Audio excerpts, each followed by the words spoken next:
Mukhang may hocus-pocus na naman etong mga tolongges na kongresista dyan sa House of Representatives.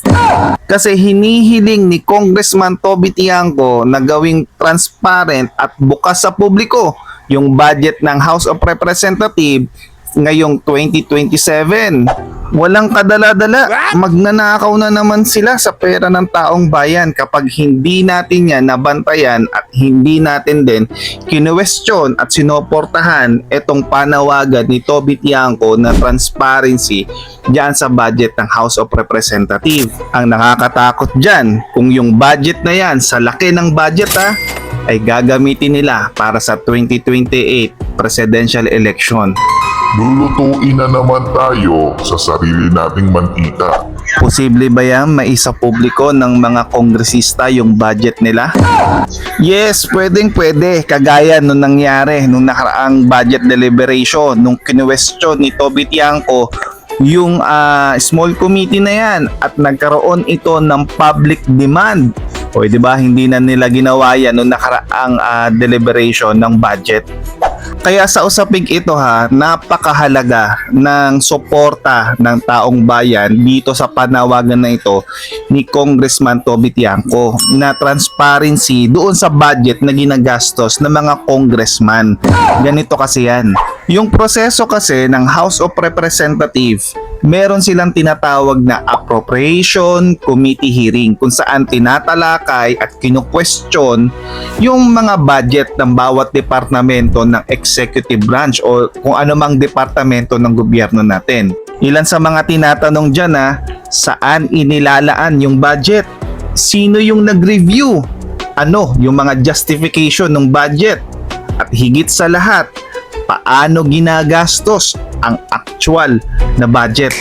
O hindi ba kung bawat kongresista ay may actual din na presentation ng kanilang budget para sa 2027 at transparent dapat ito sa publiko para madaling matrace at makita ng taong bayan kung saan nila inilalaan yung pondong nakalaan para sa kanila. Ang dahilan ng ilang kongresista, kultura na to sa House of Representatives. Ito na yung kinaugalian ng mga kongresista sa pagpoproseso ng kanilang budget. At kung meron daw katanungan, sa plenaryo na lang daw dapat ito tanungin. Ito yung pagkakaiba. Kapag ang budget ay napunta na sa plenaryo, ibang proseso na po yun.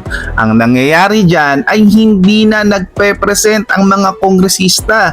Kaya hindi na naitatanong saan napunta ang pondo, saan mapupunta ang pondo at paano gagastahin ito.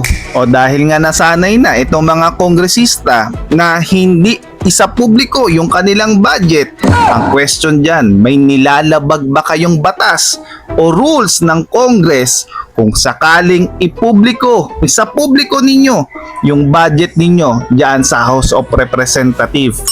Kasi ayon sa Article 6, Section 25, Paragraph 3, strictly na kailangan kayo rin ay dumaraan sa matinding procedure o sa proseso ng pagsasagawa ng budget.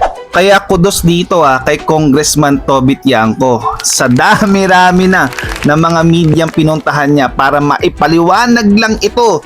Sana nakuha at naintindihan natin mga kababayan kasi napakahalaga nito.